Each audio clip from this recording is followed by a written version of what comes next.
Ladies and gentlemen, my friend, Karl Juraka.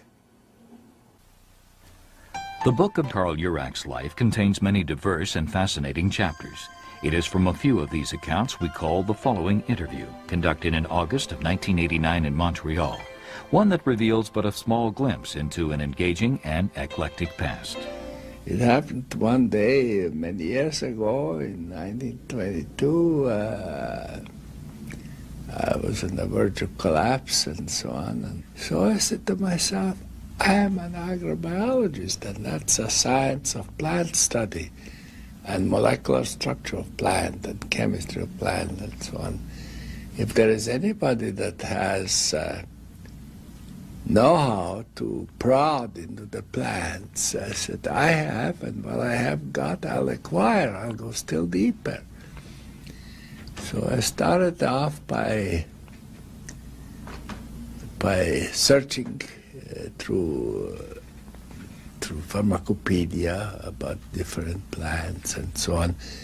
Then I went to Switzerland. In Switzerland, at that time, they were old men gathering plants, and they knew, like our Indians, they used to know that.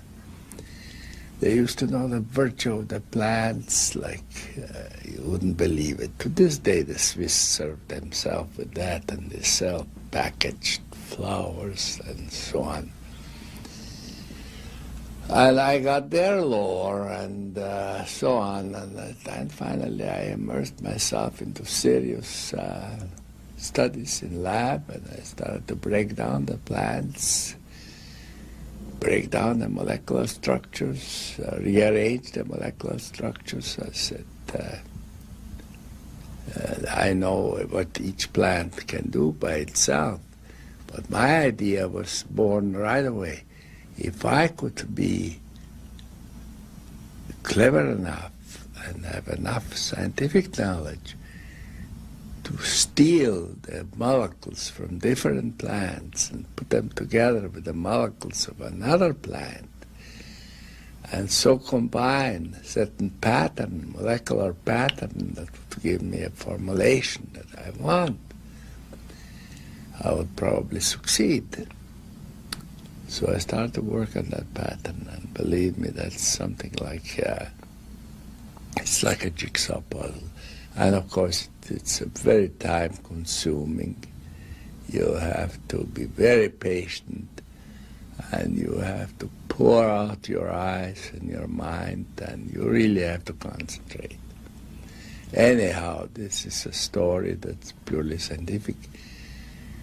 After 8.5 months, I finally prepared a brew that did what I thought I should have. But somehow, by that time, I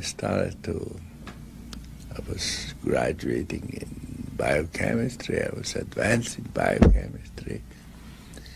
I started to feel that this formula is not complete, that there is a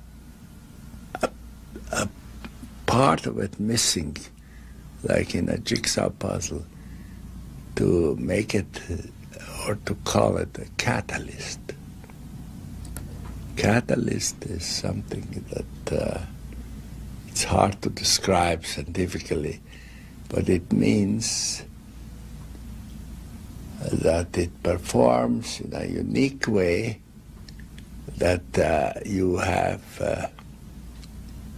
a product that's a combination of molecular structure which has nothing to do with one single type of effect or one single type of departure, but it's a sort of synthesis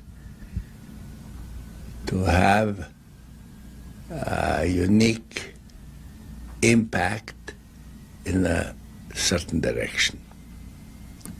And I went back to work, to lab, and I said, I'll find this if I can.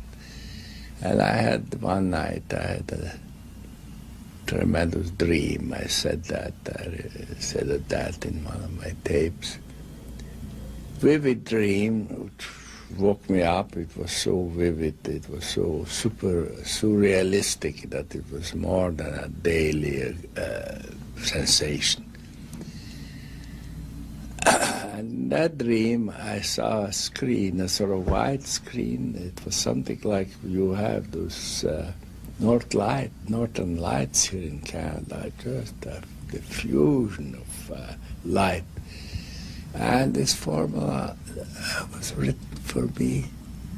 The components of that formula were written for me so clearly, like the biblical story of